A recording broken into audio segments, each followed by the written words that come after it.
আধা কোৱা কাহিনী আধা গোৱা ৰাগিনী আছে বুকু জুৰি যত মানে ধুমুহা হতাশা কৰোৱা হানে কলিজা বিদাৰি যাতনাৰ বাটতে ৰৈ নজহাৰ চানে কিলৈ উৎসাহৰ জোনালী হৈ ৰোৱানা অমৰপালি সাহসী চিঞৰ। কিন্তু অম্ৰপালি সকলোৰে পৰা আঁতৰত কিয় আছে মামা? নহ'লে তাই কি কৰিব? দেউতাকৰ লগত তাই কিমান যুঁজিব? তোমালোকৰ শত্ৰুবিলাকৰ লগত তাই কিমান যুঁজিব? তাৰ ওপৰত তোক মই প্ৰতিশোধ ল'বলৈ কেতিয়াও দিব নিবিচাৰোঁ।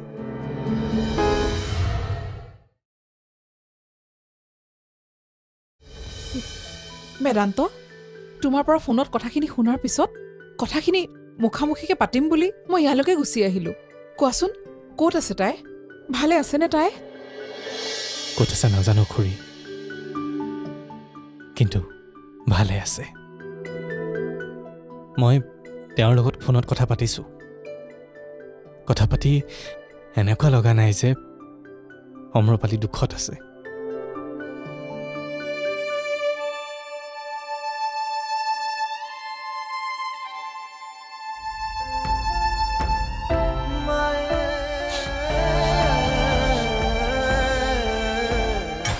বেদান্ত, তাই কেতিয়া ঘূৰি আহিব? তোমাক কিবা কৈছে নেকি? খুৰী প্লিজ, আপুনি মন বেয়া নকৰিব। অম্ৰপালি এতিয়া আমাৰ মাজলৈ ঘূৰি আহিব নোৱাৰে। হয়তো তাই য'ত আছে তাত তাই বহুত কিবা কিবি কৰিব লগা আছে।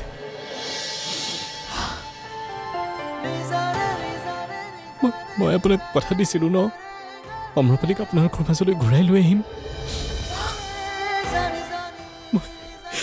মই কথা ৰাখিব নোৱাৰিলোঁ খুৰী। প্লিজ খুৰী, মোক ক্ষমা কৰি দিয়ক প্লিজ। তুমি ক্ষমা কিয় খুজিছা বেদান্ত? তোমাৰ জৰিয়তে আমি তাইৰ খবৰটো পালোঁ। তাই যে ভালে আছে সেইটো কথা জানিলোঁ। আৰুনো কি কৰিবা তুমি? কিন্তু মই এটা কথাই বুজি পোৱা নাই, দাদাই যদি সকলোবোৰ জানিছিলেই তেন্তে আমাক কিয় জনোৱা নাছিল? সি জানো নাজানে আমি কিমান চিন্তা কৰি আছোঁ তাইৰ কাৰণে? মামাই ভাবিছিল আপোনালোকে অম্ৰপালিক মোৰ ওচৰলৈ অহাত বাধা দিছিল। সেইকাৰণে মামাই অম্ৰপালিৰ খবৰ নিদিয়াকৈ আপোনালোকক দুখ দিব বিচাৰিছিল। মই যেতিয়া তেওঁক সকলোবোৰ কথা বুজাই দিলোঁ, তেতিয়া তেখেতে আপোনাক নিৰ্দোষী বুলি বুজি পাইছে। মাজনী বহুত সৌভাগ্যৱান যে তাইৰ বেয়া মুহূৰ্তটো এজন ভাল মোমায়েক তাইৰ ওচৰত আছে। আমিহে দুৰ্ভগীয়া পিতৃ মাতৃ। নাই খুৰী, তেনেকৈ নাভাবিব। আপোনালোক কেতিয়াও দুৰ্ভগীয়া হ'ব নোৱাৰে।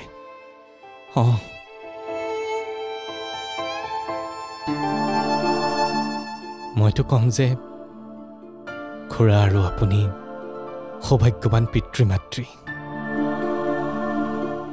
যিয়ে অম্ৰপালিৰ দৰে এজনী ছোৱালীৰ জন্ম দিছে।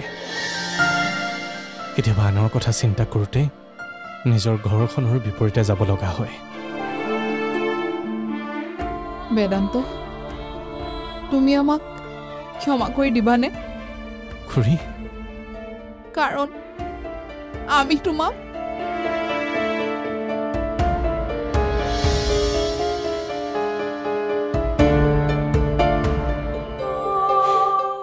নাই খুৰী, এইবিলাক কথাৰ কাৰণে মই আপোনালোকক কেতিয়াও বেয়া পাই থকা নাই। কাইলৈ যদি ময়ো পিতৃৰ দায়িত্ব পালন কৰিব লগা হয়, তেতিয়া হয়তো চাগে ময়ো এনেকুৱা সিদ্ধান্তই ল'লোহেঁতেন। বেদান্ত, মই এটা কথা বুজি পোৱা নাই, তুমি এতিয়াও কেনেকৈ আমাৰ সন্মুখত থিয় দিব পাৰিছা বিকাশ? মই বাধ্য। বিশ্বাসঘাতক মানুহ বহুত দেখিছোঁ, কিন্তু তোমাৰ দৰে বিশ্বাসঘাতক মানুহ মই আজিলৈকে দেখা নাই। কিমান বিশ্বাস কৰিছিলোঁ মুকেশ আৰু মই তোমাক।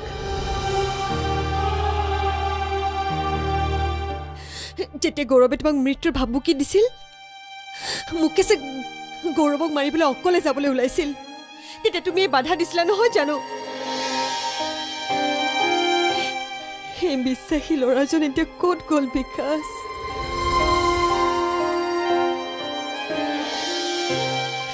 তুমি আমাৰ বিশ্বাসৰ এই প্ৰতিদান দিলা। মোৰ হাতত আন একো উপায় নাছিল ৰাধিকা। তুমি মোক যি কোৱা ক'ব পাৰা। মই হেল্পলেছ, মই একেবাৰে অসহায়। কাইলৈ বোলে মুকেশক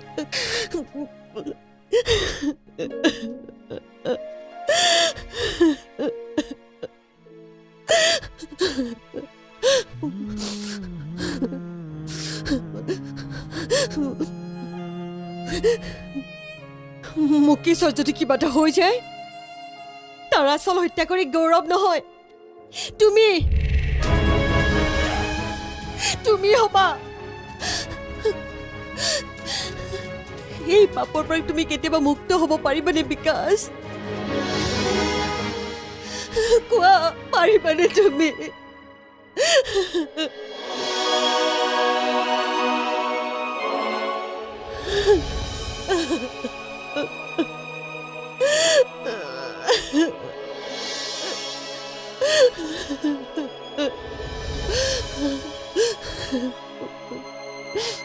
কিন্তু মুকেশ চহৰীয়াক কিডনেপ কৰিছে বুলি আপুনি কিয় সন্দেহ কৰিছে?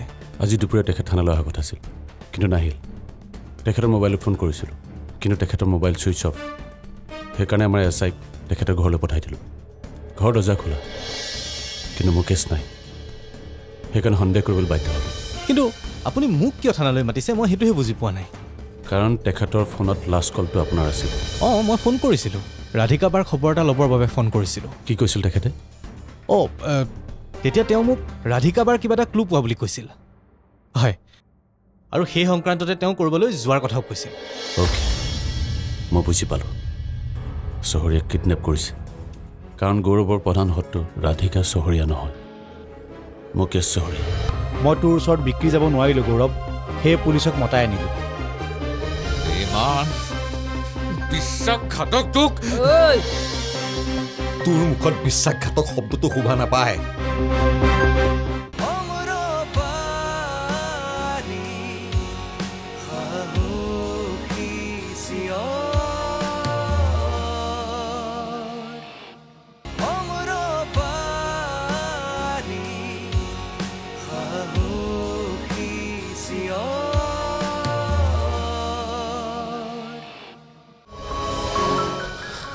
কালি তুমি মোক কি ক'ব বিচাৰিছিলা? মই তোমাক ধন্যবাদ দিব বিচাৰিছিলোঁ। সদায় মোৰে হৈ থকাৰ বাবে। আৰু ক'ব বিচাৰিছিলোঁ যে মই তোমাক ভাল পাওঁ ৰাধিকা, বহুত ভাল পাওঁ।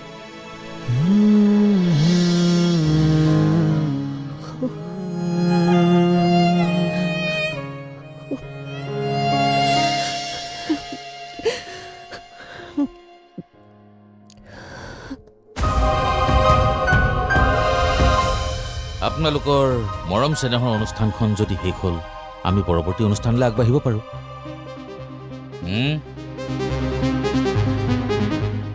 উৎপল,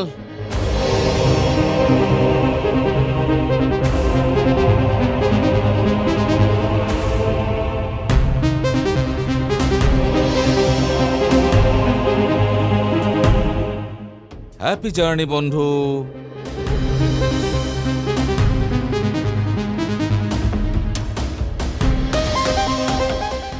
এই ৰ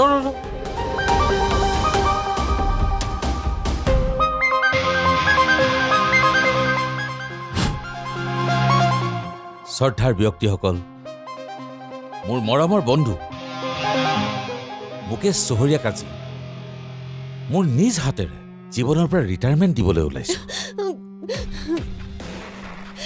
সেই সময়ত আমি তেওঁক এটি সৰু উপহাৰ দিব বিচাৰিছোঁ। উৎপল, হওক দিয়া। অম্ৰপালীৰ খবৰটো পাই বেদান্তই শান্তি পালে, আৰু অম্ৰপালীৰ মাক দেউতাকো। বেদান্তই শান্তি পোৱা নাই দেউতা। অম্ৰপালীক মাক দেউতাকৰ ওচৰলৈ ঘূৰাই আনিব পাৰিলেহে তেওঁ শান্তি পালে হয়। সকলো কাম সকলোৰে বাবে সম্ভৱ নহয় মাজনী। মানুহে অশান্তিবোৰক শান্তি কৰিবলৈ শিকিব লাগিব। আৰু মই জানো তুমি তাৰ লগত বিয়া হোৱাৰ পিছত বেদান্তৰ সকলো অশান্তি গুচি যাব।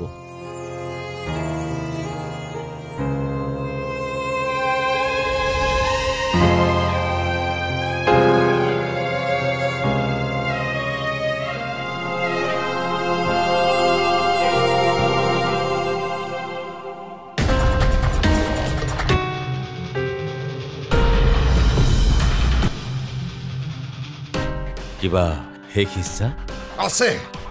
তোৰ ডিঙিটো চেপি হত্যা কৰাৰ মন আছে। Any problem? চৰি, জীয়াই থাকি ভাল পাওঁ মই। বহুত হেঁপাহ মোৰ জীয়াই থকা। গতিকে এই ডোন্ট মুভ।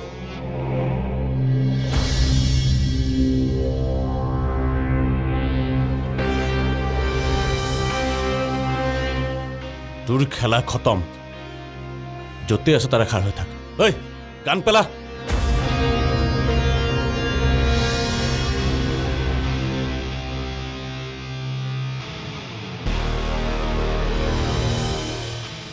ঐ, তহঁতক বহুত দিনৰ পৰা বিচাৰি আছিলো। বল এতিয়া ভালকে দিম আজি এশেকা।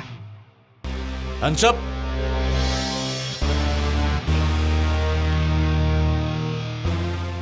কোনে কোনে কৰিলে মোৰ লগতে বিশ্বাসঘাতকতা?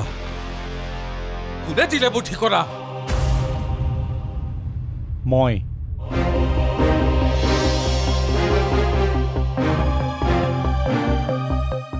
বিকাশ, মই তোৰ ওচৰত বিক্ৰী যাব নোৱাৰিলোঁ গৌৰৱ। সেই পুলিচক মতাই আনিলোঁ। ইমান বিশ্বাসঘাতক তোক? তোৰ মুখত বিশ্বাসঘাতক শব্দটো শোভা নাপায়।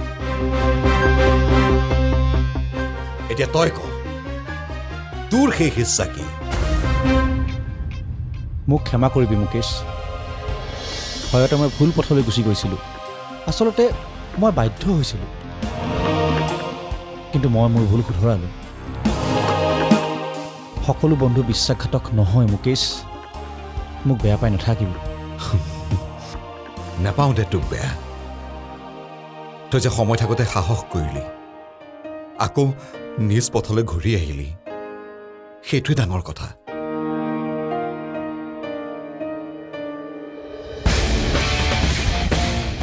গৌৰৱ, তোক মই সুধিছিলো নহয় তোৰ শেষ ইচ্ছা কি? ক আকৌ। এই ঐ, জেগাত ৰৈ থাক।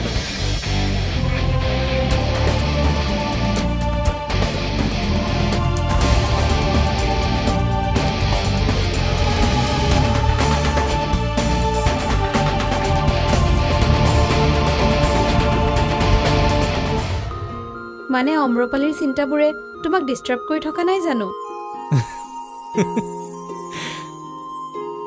মই যদি কওঁ নাই বুলি, যদি কওঁ মই প্ৰস্তুত বুলি, তেতিয়া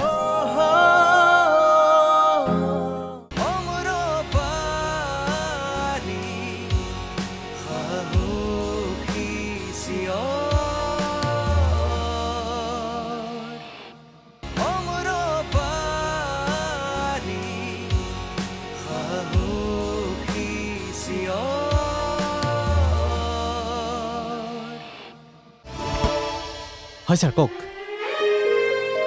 কি কয়? Oh' god, thank you sir, thank you so' much. Mukesh দা আৰু ৰাধিকাবাক যে উদ্ধাৰ কৰিলে। হয়, ঠিক আছে ছাৰ। অনামিকা, অনামিকা ফোনটো থোৱা না কিবা এটা ক'ব বিচাৰিছো কোৱা মুকেশ দা আৰু ৰাধিকা বাক যে পুলিচে উদ্ধাৰ কৰি লৈ আহিছে কি এইটো দেখোন বৰ ভাল কথা মোৰ যে মনটো কিমান ভাল লাগিছে তোমাক মই বুজাব নোৱাৰিম আচ্ছা কথা এটা সুধো দেউতাই আমাৰ বিয়াৰ কথা উলিয়াইছিল মই ক'লো তোমাক অলপ সময় দিয়াটো ভাল হ'ব ঠিকে ক'লো নে কিয় ক'লা তেনেকৈ তুমি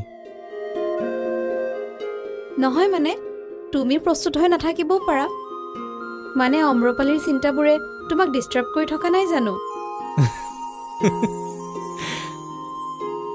মই যদি কওঁ নাই বুলি যদি কওঁ মই প্ৰস্তুত বুলি তেতিয়া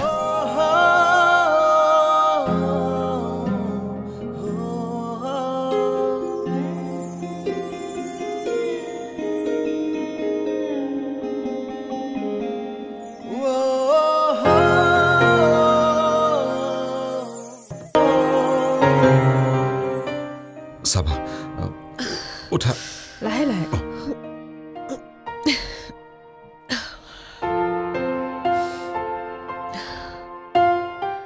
আপোনালোক এতিয়া আহক আপোনালোকক ঘৰত থৈ আহোঁ আহক ব'লা আমিও যাওঁ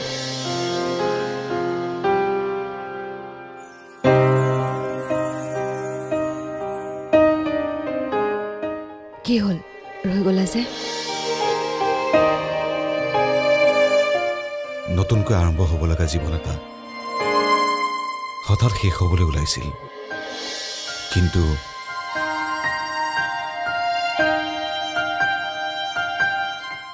প্ৰকৃত সত্য সেই অকল ভগৱানেহে জানে কেতিয়া কাৰ লগত কি হয় কোনেও নাজানে য'ত তোমাৰ কোনো ভুলেই নাই আমাৰ কোনো দোষেই নাই তাৰ কাৰণে আমি কিয় কষ্ট পাম হ'লেও এবাৰৰ কাৰণে ভাবি লৈছিলোঁ গোটেই জীৱনটোৰ কাৰণে মই তোমাৰ ওচৰৰ পৰা আঁতৰি যাম মই কিন্তু কেতিয়াও তেনেকৈ ভবা নাছিলোঁ আমাৰ ভাল পোৱাৰ ওপৰত মোৰ বিশ্বাসৰ ওপৰত সম্পূৰ্ণ ভৰসা আছিল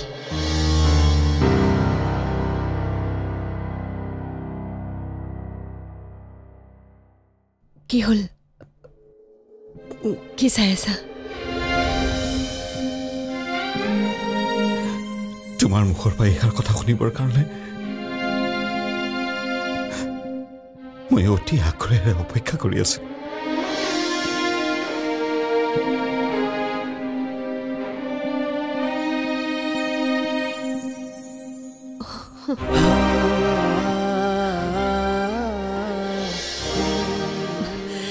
বোলা সিহঁতকেইটা কান্দিব লাগিব নহয় বোলা